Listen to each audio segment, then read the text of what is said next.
Is Joseph. Say it again. Introduce yourself. Okay. Good morning, everyone. My name is Joseph Rajakaruna. And I'll be going over Cirkit E-bikes. So this is kind of a small startup DIY company that I started based on some e-bike frames that I designed and then had built. And then some people were interested in purchasing them, so started a small LLC to sell them. So the company is called Cirkit E-bikes, and our logo is Ride Sustainable Excitement. So these are e-bikes that were designed to seamlessly blend the fun of a BMX bike and the reliability and comfort of a scooter. We're using a dual chain drive system that is a very simple system to use, and it can go and handle about any road in front of it.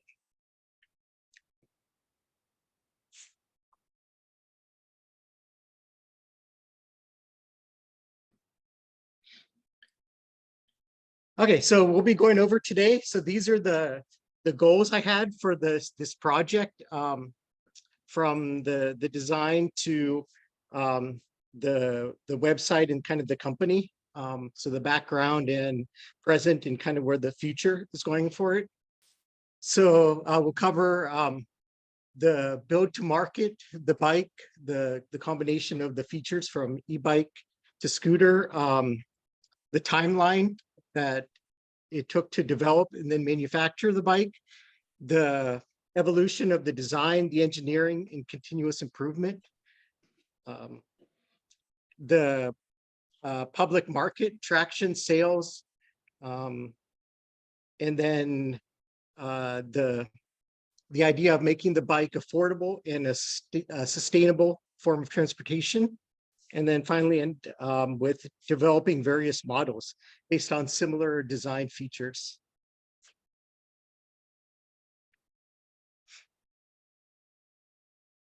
So starting off, so initially the design was based on the need of having a form of transportation like a bicycle and an e-bike. However, the capability of a scooter, so something that can go a little bit more than an e-bike, but still have the ability to function as a regular bike, e-bike, and that's scooter.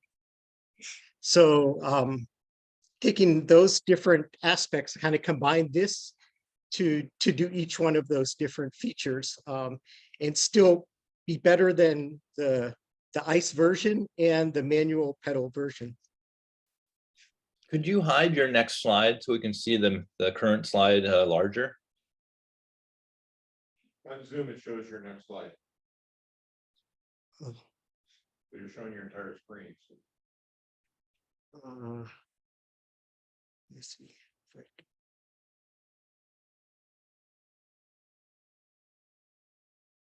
Not sure if I know how to do that. Yeah. Oh, it's not a big deal, but it just makes it easier to see. Maybe like this. That helps. That helps. Didn't get rid of it, but Okay. It's bigger. Okay.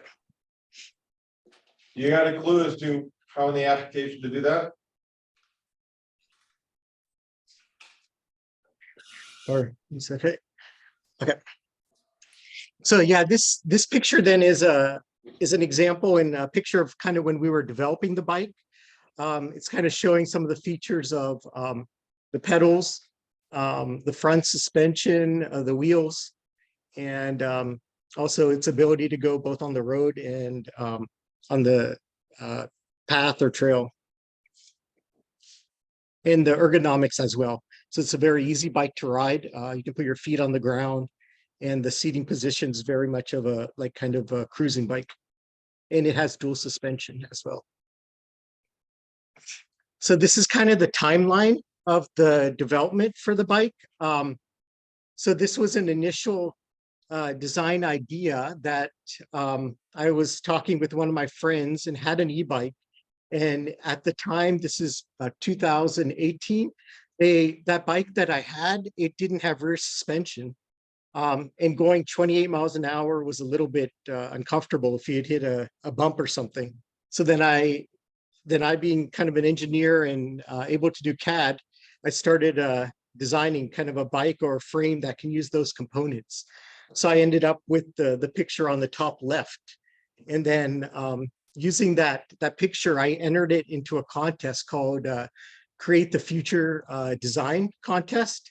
So I just gave a description of kind of the idea behind the bike as a form of a commuter bike to use rather than using a car, and the convenience of using the bike and the benefits of the exercise, and then the sustainability of it. So from there, it went to a prototype stage. So then I ended up looking at, my friend was like, oh yeah, maybe you should try to make it. So then I looked at some options to make the frame. So I was able to work with a team in, I tried a few places in locally, and then around the area and even a little bit outside the area, but I couldn't really get anyone to really want to try to make it. So then I finally found a company that would do it in Indonesia.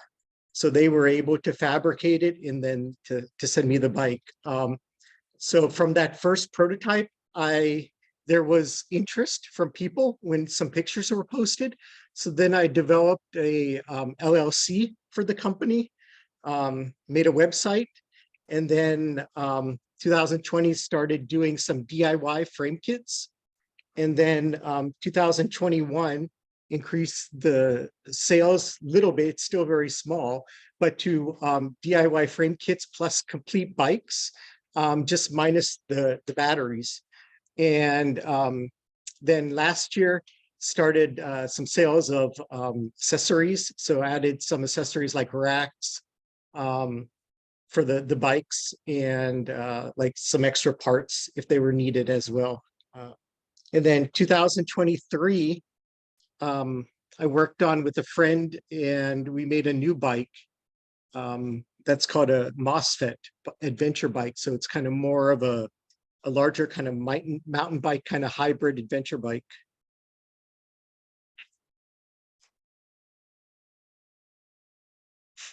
So these were some of the design goals behind the design of the Cirkit bikes.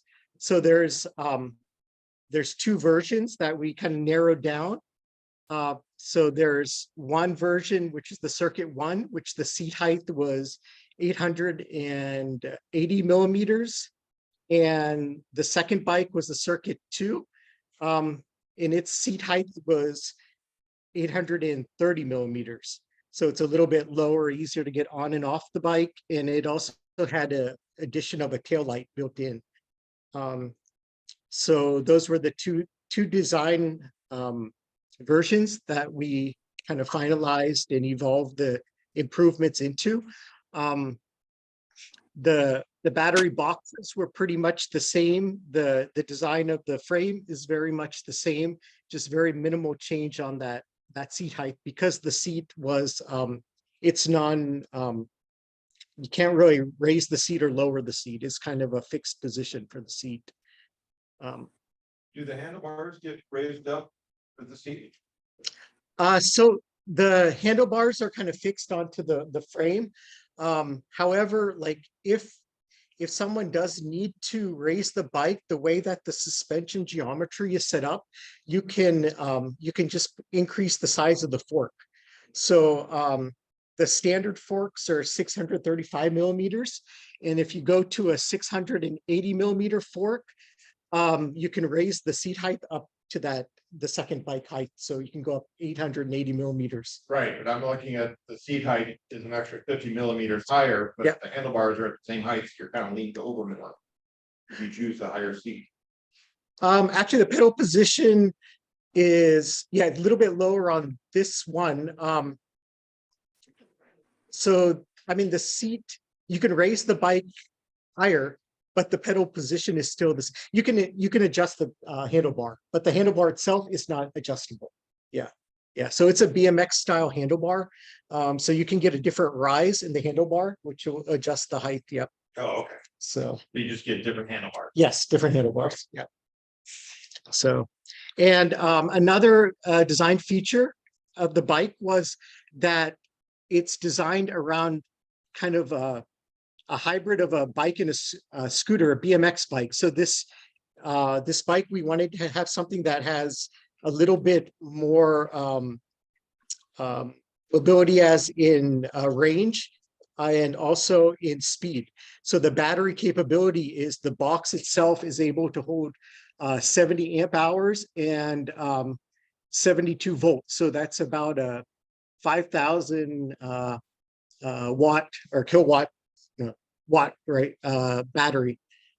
And that's enough to go like 100+ mile range, depending on the speed. The standard drivetrains, they vary, but it's designed around a direct drive system. It's a very simple system and a very efficient system. And those usually have about 3 speeds. So you can go 20 miles an hour on speed 1, 30 miles an hour, speed 2. And then on speed 3, you can go 40+ miles an hour. And like I said before, the range is 100+ miles. So you can go both on the road and then on the trail or on the bike paths. 100 miles is at what speed? 100 miles would be at 20 miles an hour. So basically 50 miles, 40 or. Yeah, yeah. We're also running a motorcycle tires for a little bit more durability. And depending on the wattage of the motor, we also run motorcycle rims in the back too. So where exactly is the motor? So motor. So can I go back on this? That's there. Oh, it's in the back. Motor is back in the wheel. So it is a hub motor and it is on the rear wheel right here. Okay, because I'm looking at your diagrams. It looks really teeny from the diagrams. Yeah, so this diagram, we were doing some designs with a geared motor as well, to make the bike itself more like legal as an e-bike. But then we kind of decided to keep it more on the direct drive motor because of the weight of the bike and the durability and the flexibility with the range on the speed as well. So, and we're running a much higher voltage than standard e-bikes. So we can, in our controller itself too is running a little bit higher amperage. So we're kind of a hybrid between power of a real motorcycle and kind of like a moped right in between. So.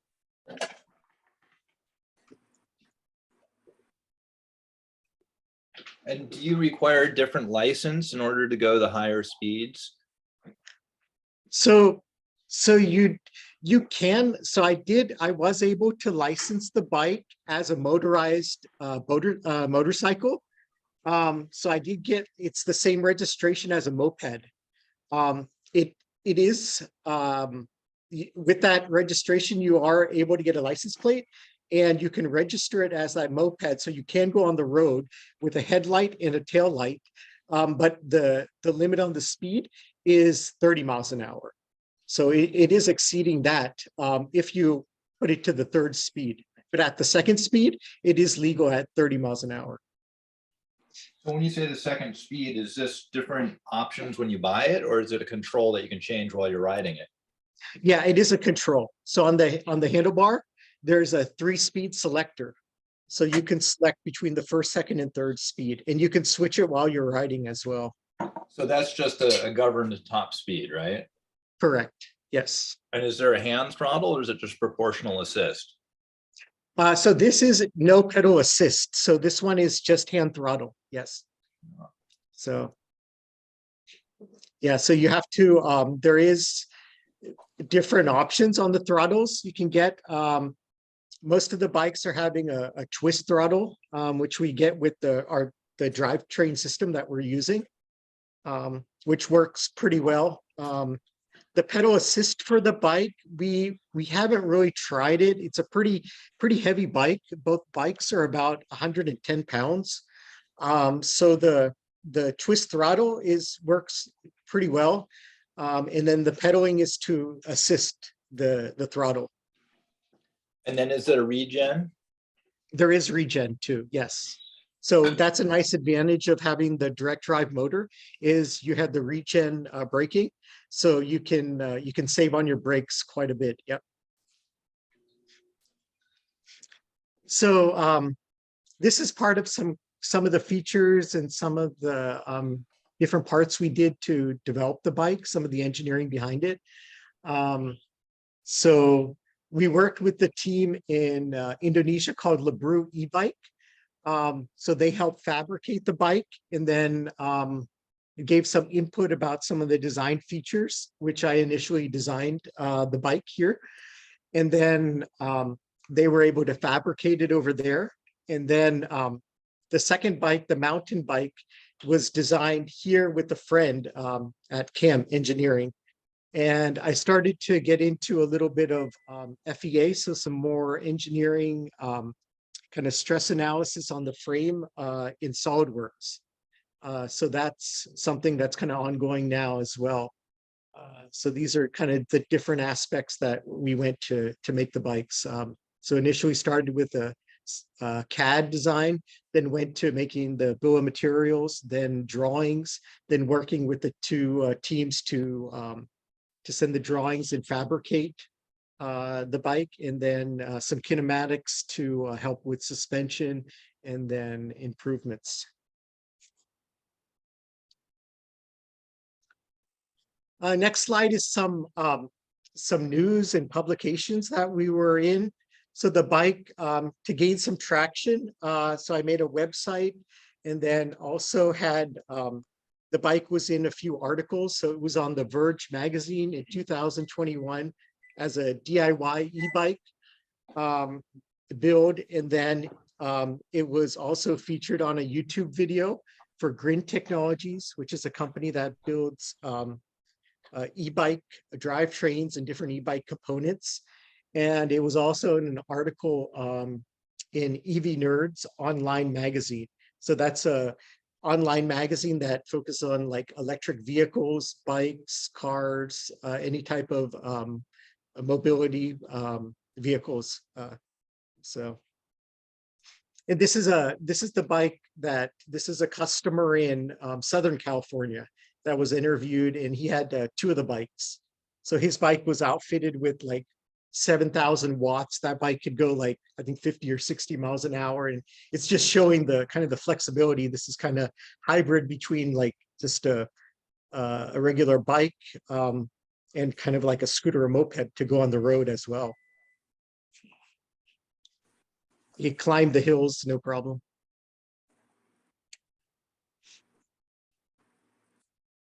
Then within the website, so to help start up the business and sales, I created a website. And so the website kind of was based around the idea of an affordable option for sustainable transportation as a DIY kit. So being that it was a kit, it was much simpler to keep components, and also the company to start it, where I was just able to focus on the frame. And then after like a year, then started to do a few bikes with a complete bike, but without the battery. So it had the drivetrain, and had to figure out all the logistics of getting bikes from the factory to here. And it was a very small, not a kind of a small custom kind of handmade factory as well. It's not very mass scale. And yeah, so all that in the middle of COVID, it was a little bit of a challenge. And then from there, just kind of added just some additional parts to keep in stock if people needed, and some features they would need. But the whole idea is be a very simplified DIY bike. You can buy the frame, you can buy your own parts, you can put it together, and you can use it as a form of transportation.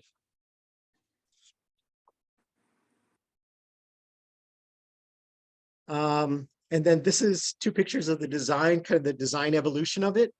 So tried to work around efficiency where can design various models based on similar design features.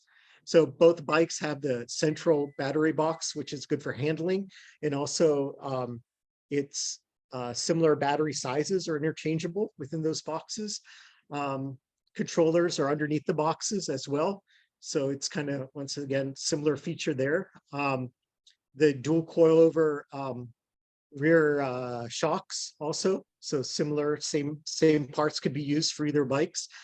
Swing arm also is kind of similar setup with the idler gear, dual chain. So there's no chain, the chain is on the pivot, so you don't need any extra suspension chain lengths. And then disc brakes for front and rear, still using the direct drive motors. So the drivetrains are interchangeable between both bikes. Seat heights between both bikes are surprisingly the same. However, I mean, you can adjust the suspension and also adjust the height of the bikes. Center stands, so it makes it easy to get on and off, and the bike to still be to keep the bike somewhere. Both bikes have kind of mirrors because they're hybrid for kind of road and trail or bike paths, and the pedaling as well. So they both have pedals.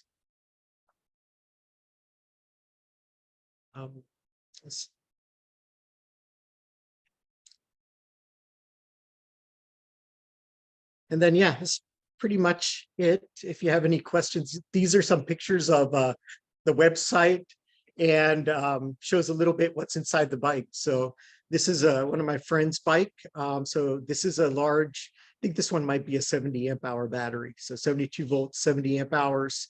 You can see the space that's available in there. And he put his controller inside. So there's, I mean, since it's kind of a open kind of design, you can customize it any way you want. So on this one, they put the controller inside. He put a display on the bike. He has a 3,000 watt motor. And for the other bike, the mountain bike, you can see there's also plenty of space for a battery. So this design was initially set up to run two batteries parallel. And it also has some similar suspension travel, and this is more of a kind of mountain bike look and feel bike, so more of an adventure bike. So both bikes have similar drivetrains, like I mentioned before. So you can go speeds 20 miles an hour, 30 miles an hour, 40 miles an hour. And yeah, both are right now the only bike that is for sale and kind of in low volume production is the Cirkit bike, the mini bike looking bike. And we're working on getting the mountain bike adventure bike, the second prototype of it. And then that one, yeah, and then to start some sales with this one as well, adding this to an option to buy, but it may be as a different company as a MOSFET bikes. So yeah, it's open if anyone has any questions. So you don't seem to have any kind of a derailleur like a lot of mountain bikes do. So have you considered using a rubber belt instead of a chain? Yeah, I mean, could use that as an option too. Yes, there's no derailleur because of the pivot on the chain is right at the same pivot of the suspension.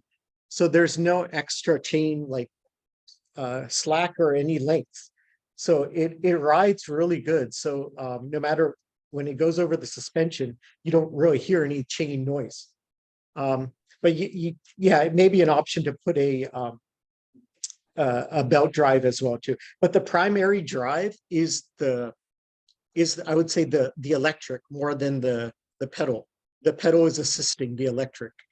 However, you can pedal it, but it's a little bit heavy to pedal. So with people who have these, when do they actually pedal, and what's the gearing set for?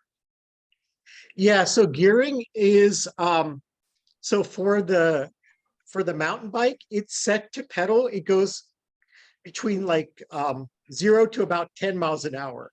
Above 10 miles an hour, it's a really low gear. So above 10 miles an hour, you can't really gate like you need more power to pedal. So you need the electric power, but you can actually pedal it at the lower speeds. The gearing for the mini bike is set up a little bit higher. So you can actually pedal it all the way through, like even up to like 40 miles an hour. The only thing is at those speeds, you're not really gaining any advantage of the pedaling assisting.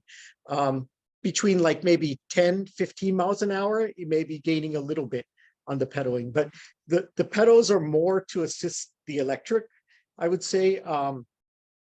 But you can pedal it. It is a little bit heavy bike. So off the mark, just with the motor, do you get reasonable acceleration, or do you always want to pedal to get across the intersection before somebody hits you from the side? Yeah, so so these are 3,000. Well, the motors can vary, but the motor, like on the initial prototype, was 1,000 watts, 72 volts, which is capable of, because the voltage is high and it's a 50 amp controller, is capable of speeds up to 40 miles an hour. But the acceleration is okay. It's faster than any e-bike, but it just can't go like, it's not like, I don't know, it's like super fast. The 3,000 watt motors with 100, so the mountain bike one here is a 100 amp controller with a 3,000 watt motor. So the peak is about 9 or 10,000 watts. So this is kind of a light motorcycle. This can keep up, because the windings in the motor, to like a Tesla. It's pretty fast from the start. But the top, like the above about like between maybe 20 to 40 miles an hour, it's a little bit slower. So they're pretty fast.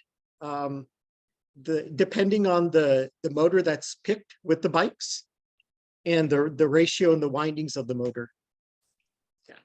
Right. I'm used to the 350 and 500 watt Goes fast. Yeah. motors in the back wheel, and those ones you really want to pedal to get off the mark, because it's both hard on the motor and the acceleration isn't very good from a dead stop.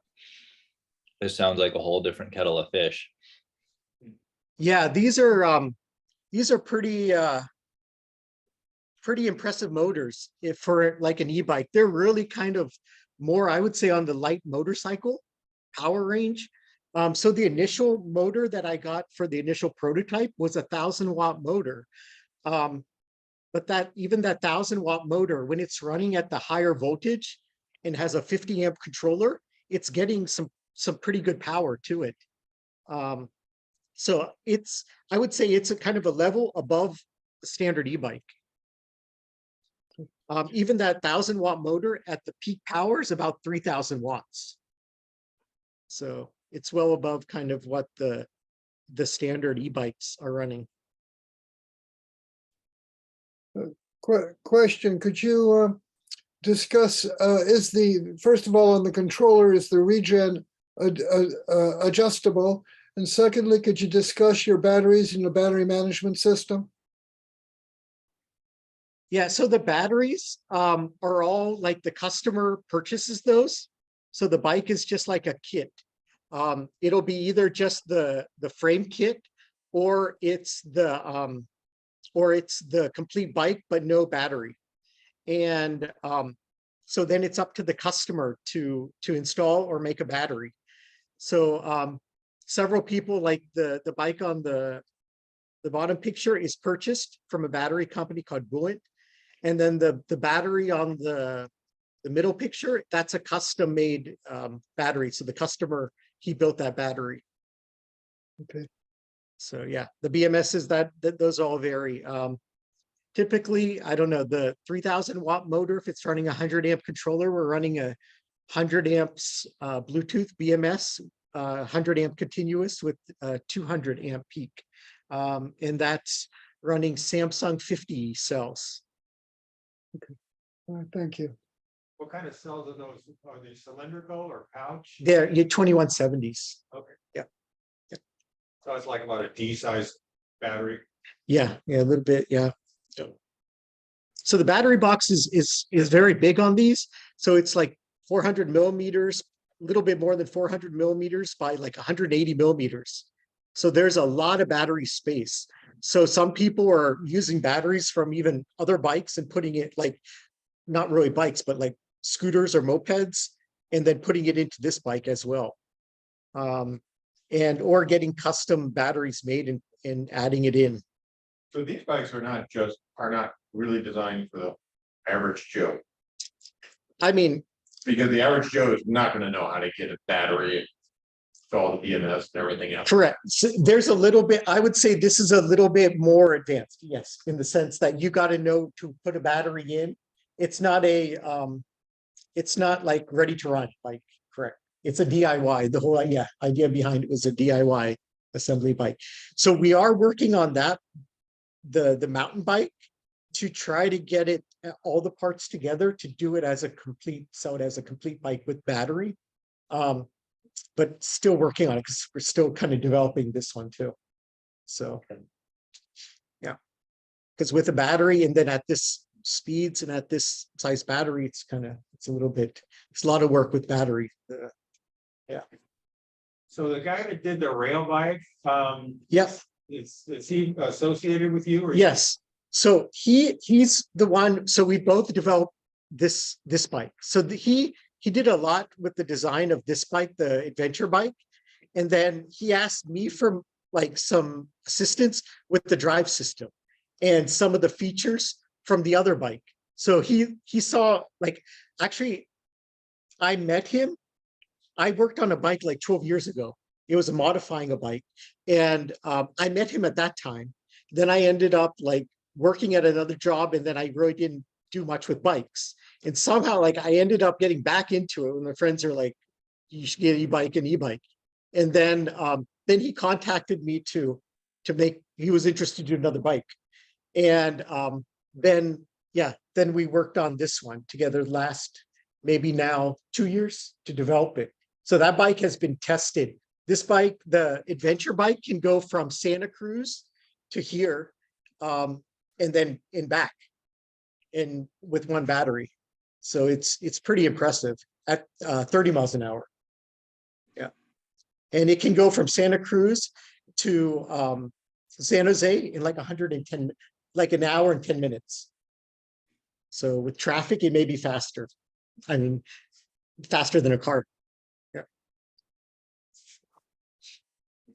So, yeah, it's a new kind of, that's a little bit like where that essay thing is so on that essay, I was I called it a class 3.5 e-bike. So like right now the e-bikes go up to class 3. So it was going, even though like my description was saying like still to do like reasonable speeds, but I don't know, after like developing the design and kind of looking at the usages, possibly it's kind of pushing that limit of what the bike can do and whether it's even really considered still like a bicycle or a moped or a scooter. Yeah. So.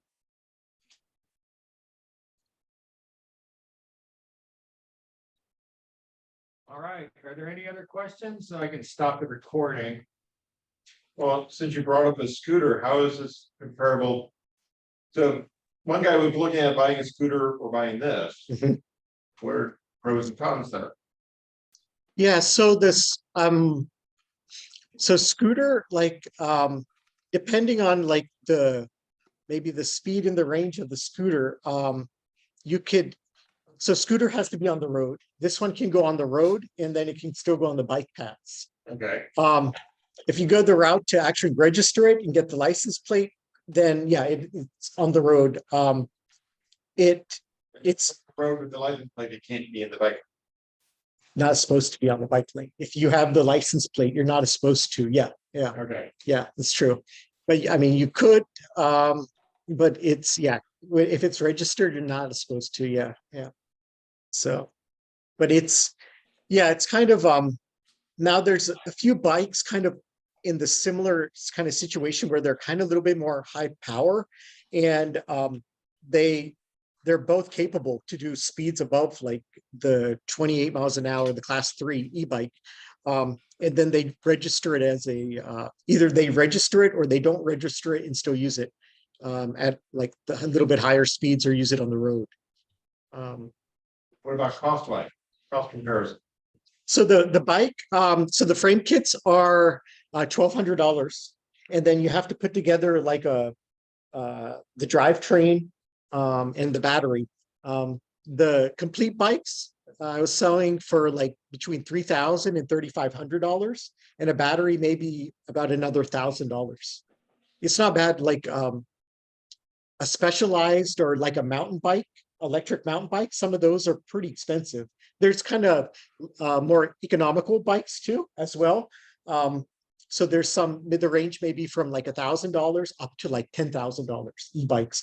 But for the range, I think, and the speeds, there's not much. I think that there's a few bikes that are kind of within that range, but there's not many that can go like 100 miles or have the 72-volt batteries and that can go like 40 miles an hour.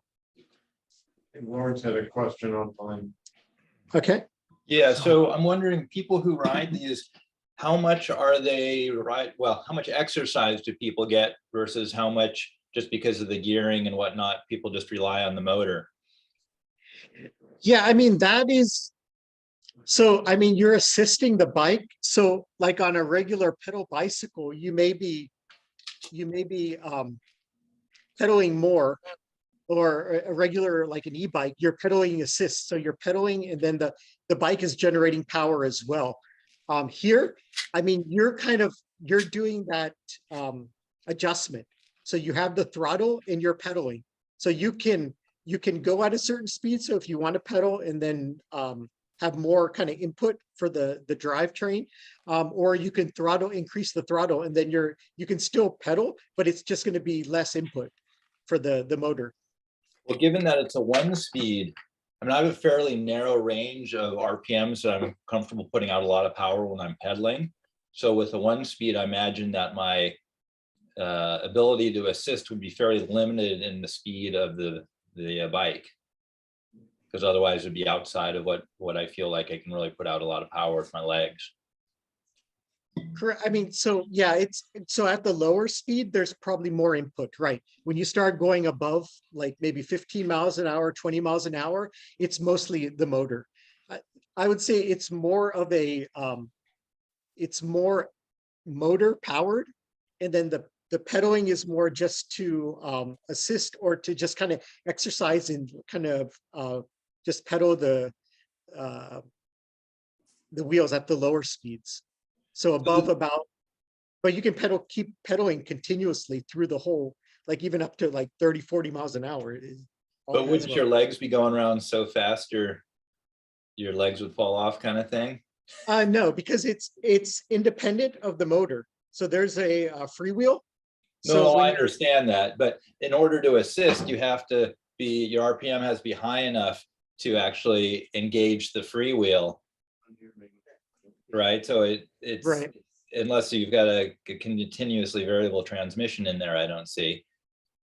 Right, so I mean, you can be pedaling, but more power is coming from the motor, right? So basically the motor's overriding the pedaling. Right. So if the motor goes faster than the pedals, then you don't get any exercise spinning the cranks. But you're still spinning the cranks, but right, you don't get that added resistance, right, of pulling the weight of the bike, right? You're buying this bike for exercise. Yeah. I mean, but you still do get exercise. I mean, there's still some resistance in pedaling. Yeah. Yeah. It sounds like if you're just kind of cruising around town at really slow speeds, you'd be exercising. But once you're trying to get somewhere, it sounds like the motor takes care of most or all of it. Correct. Yeah, I wouldn't say it's a bike designed around exercise. It's more kind of like a commute to get from point A to point B with kind of the pedaling to assist the power. But it's more power like from the battery and the motor. Yeah. Right. So along those lines, you mentioned accessories like carrying things. So how is this as say, the neighborhood transportation device where you need to go to the grocery store and grab stuff, and now you're bringing bags and stuff home. What is the cargo capacity on them? Yeah, so for the mini bikes, we started to have small, like some racks options here, but it's not I wouldn't say it's like maybe a grocery or something you can put on there, but I wouldn't say you could take a second, like another person on the rack on this one. The mountain bike,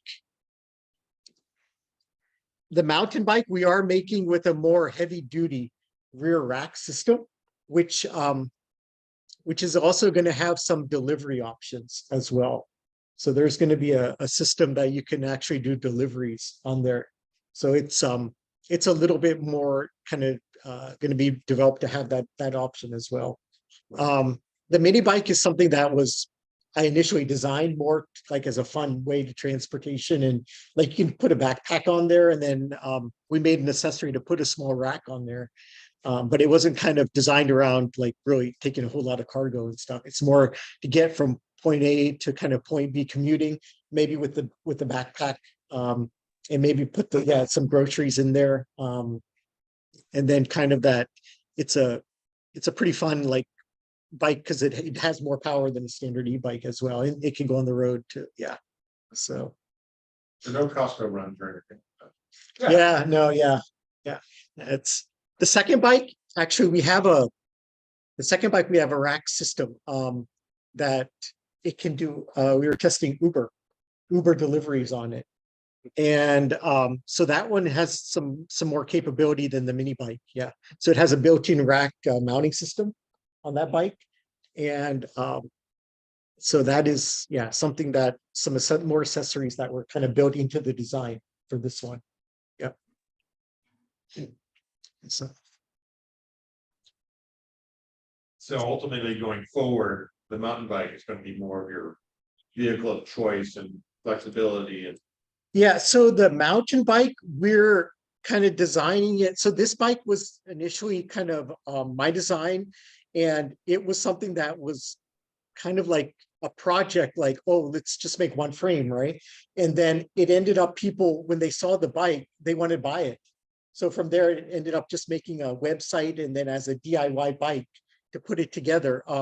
The people making this bike in Indonesia also, it's kind of it's not a big bike factory. It's kind of like a handmade situation. They're building the bikes by hand. So it's the second bike we were working on more sourcing it to mass market it and scale it. And then maybe we'd go back to this bike and then also look to do that as well. So, but the components, everything is pretty similar. The drive system can be similar. The suspension also, the rear suspension is similar. The way that the batteries are is similar. So it's just pretty much the frame is different. And the wheels. So,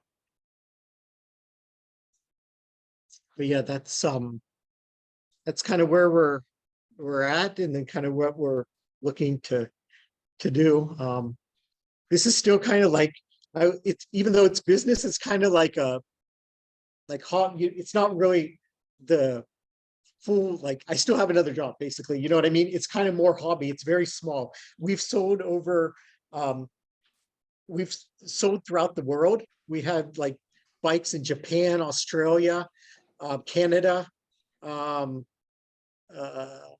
Norway, where else? Germany, France. So bikes have gone everywhere. So we figured out like how to do that, because the factory was in Indonesia. We just direct ship to these customers, but it's very like 1 or 2 pieces, 3 pieces like that. So it's, bike has been different places, the design. And now it's using kind of that some of the different design cues, and kind of working on the kind of a mountain bike too, a little bit bigger size, a different market. And then, kind of see how that works. I don't know. All right, let's show our applause here. I'm wondering what kind of volume you've had of sales. Yeah, so over the last, so from maybe 2021, it's not much, maybe in US about maybe between 30 and 40 bikes. Canada, maybe another like 15 bikes. And then we've had like maybe three to five like in Australia. So it's not huge numbers. And these are all like kind of handmade, small volume. We're shipping in batches, like every 4 months, 6 months, based on the orders. So something like this. So not high, it's not high volume. I would say it's extremely like low volume. So it sounds like around the world, but so far under 100 units. I'd say over 100 maybe. Yeah. So for the factory that's making it, they also have some like enduro bikes, like this style bike. And this one may be the most out of all the bikes they made that they've sold. The mini bike version. And yeah, it's not high volume. I'd say maybe 100 to maybe 150 around the world. Yeah. They use some of the bikes for like in Indonesia for I think security or police patrol or something as well. So